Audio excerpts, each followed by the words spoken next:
Outras medidas muito importantes são as medidas que a gente chama de medidas de tendência central.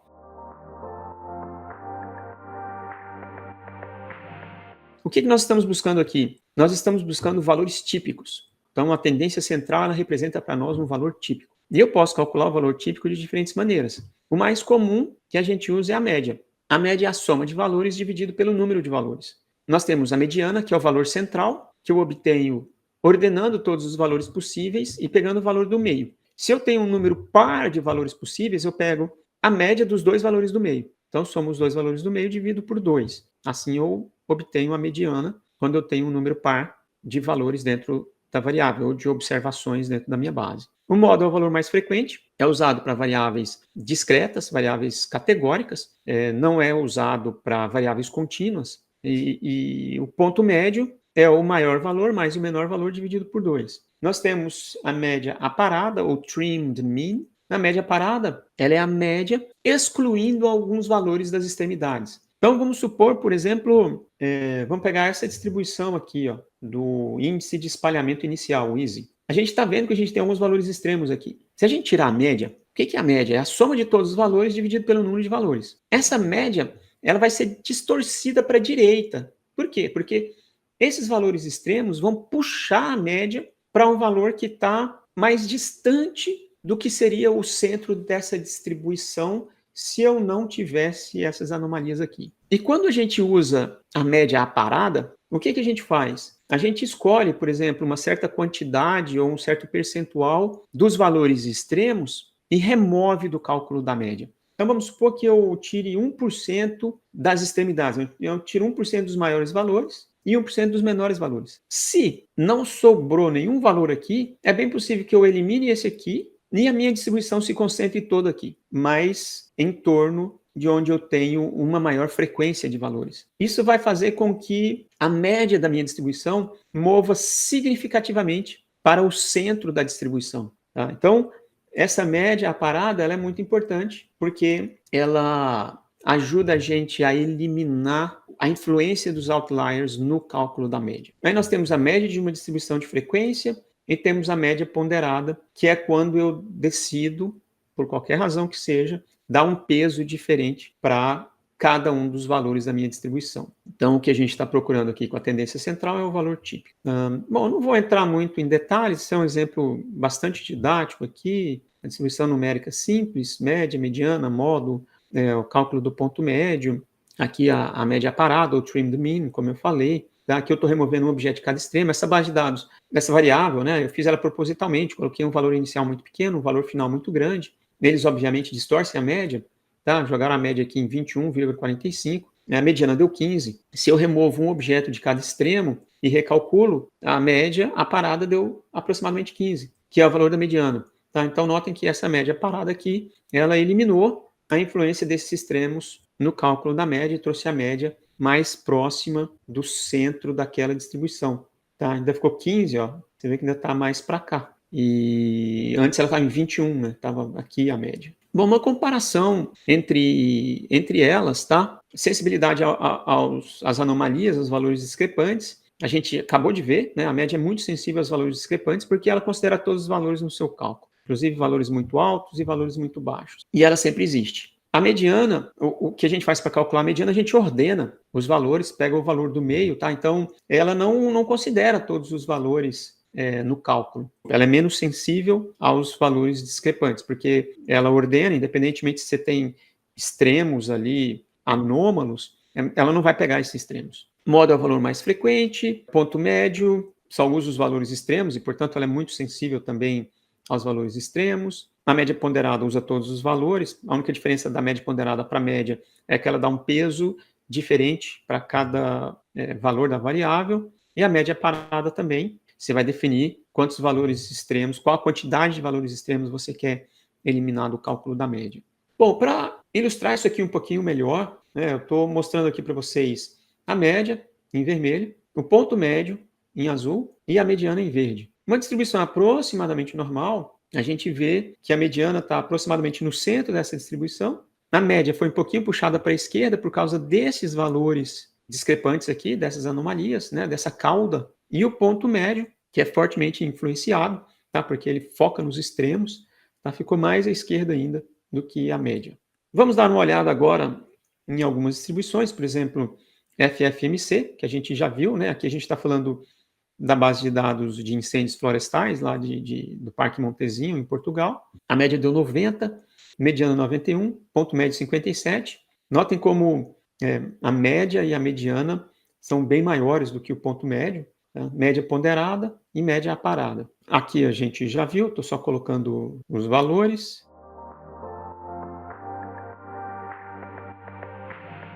Depois a gente vai ver mais alguns exemplos, tá? Conforme a gente for avançando aqui nas outras medidas resumo, a gente vai ver mais alguns exemplos de distribuição. A gente vai falar também, novamente, das medidas de tendência central, enquanto a gente fala de medidas de variabilidade e outras medidas.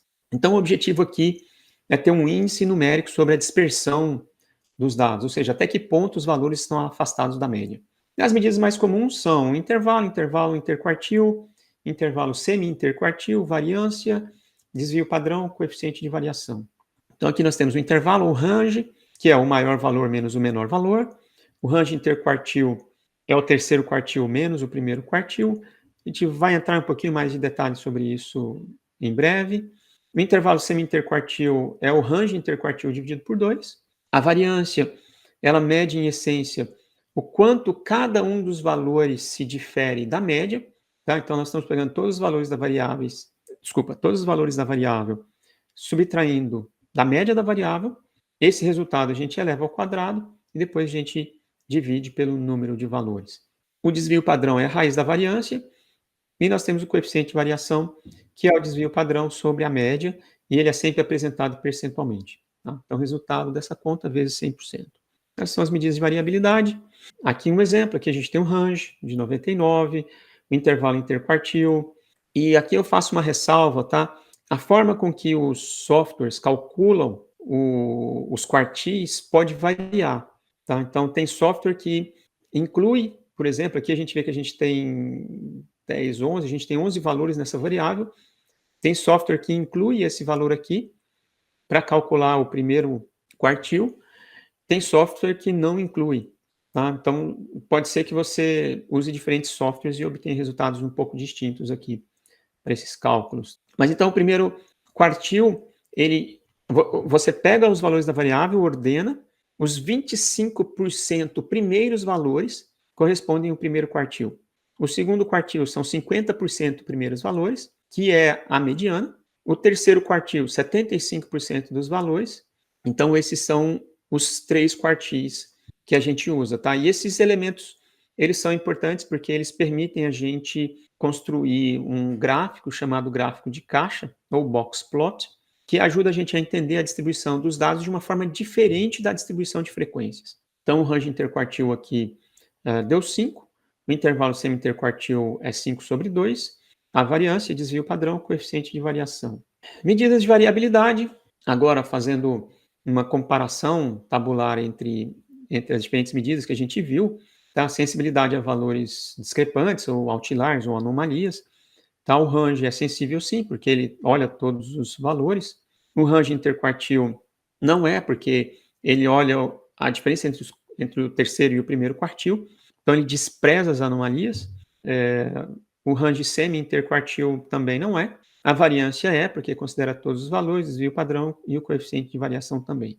Bom, olhando as medidas de variabilidade, pegando aqui novamente o FFMC, tá? Aqui a gente tem um range dessa variável, então, do menor ao maior valor, a gente tem um range de 77,5 unidades de medida, né? A medida da variável FFMC, o range interquartil 2,7, o range semi-interquartil 1,35, a variância é 30, então a gente tem uma variância bem alta. Veja que a diferença dos valores aonde nós temos 50% dos objetos é de 2,7 unidades de medida, enquanto o range todo dessa variável é de 77,5. Ou seja, a maior parte dos valores dessa variável está concentrado num rangezinho bem pequenininho ali dessa distribuição, que é o que a gente vê mesmo, porque essa é uma distribuição que tem um pico grande. Então, é uma distribuição de pico bem agudo. Então, tem uma concentração grande de valores aqui. Mas eu tenho um range muito amplo, muito grande, porque eu tenho essas anomalias de K principalmente, tá? Tem algumas aqui, mas essa aqui distorce completamente a percepção que a gente tem da distribuição, tá? E isso é muito importante para nós, porque se nós estamos buscando medidas matemáticas que ajudam a gente a entender os objetos, as variáveis, né, os valores dessa variável, o que a gente está vendo aqui é que a visualização da distribuição da variável, ela complementa muito a análise numérica, a análise descritiva, tá? Porque os números, eles acabam não mostrando de maneira tão direta, tão rápida, anomalias, por exemplo. Então, é importante a gente observar sempre a forma da distribuição.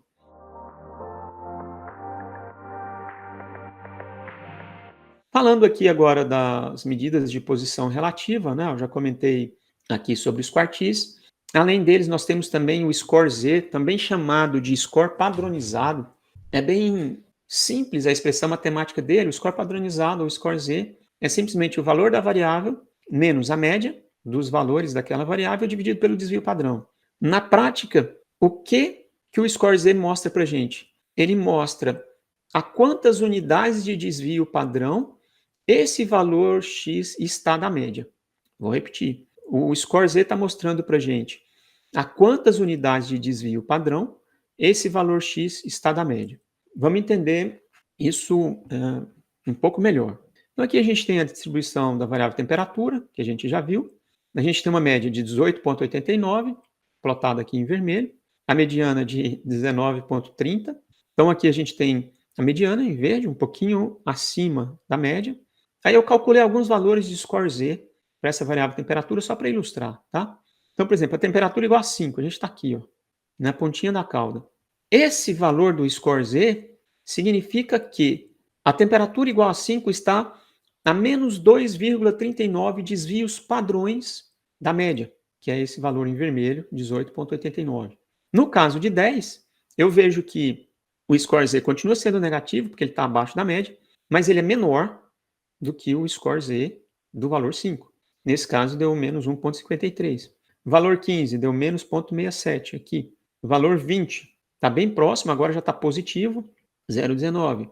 Valor 25, 1,05 desvio padrão à direita. E valor 30, 1,91 desvio padrão à direita da média. Na prática, por que isso é importante para nós? Por que o score Z é importante? Porque ele me dá uma medida direta de como o valor está posicionado. Vamos supor o seguinte, vamos supor que a sua nota, numa determinada disciplina, tem um score Z de menos 2,39 em relação à média. Significa que a sua nota foi muito abaixo da média da turma. Se fosse o contrário, por exemplo, 1,91, o score Z da sua nota, isso significa que sua nota foi muito acima, quase 2 desvios padrões acima da média da turma. Então, você foi muito bem comparado com a turma. Tá? Então, o objetivo, e é por isso que ela é chamada de medida de posição relativa, porque ela te dá uma ideia de como aquele valor se situa ou se posiciona em relação à distribuição. Aqui nós temos um outro gráfico que a gente vai estudar no terceiro e último bloco desse curso de hoje, que é o bloco de visualização, que é o diagrama de caixa. Então, o diagrama de caixa aqui eu tenho Q1, primeiro quartil, Q2, ou mediana, que é o segundo quartil, e o terceiro quartil. Aqui eu tenho o menor valor, aqui eu tenho o maior valor. E nós temos aqui também dois valores que estão abaixo do menor valor. Como assim, professor? Eu tenho dois valores abaixo do menor valor.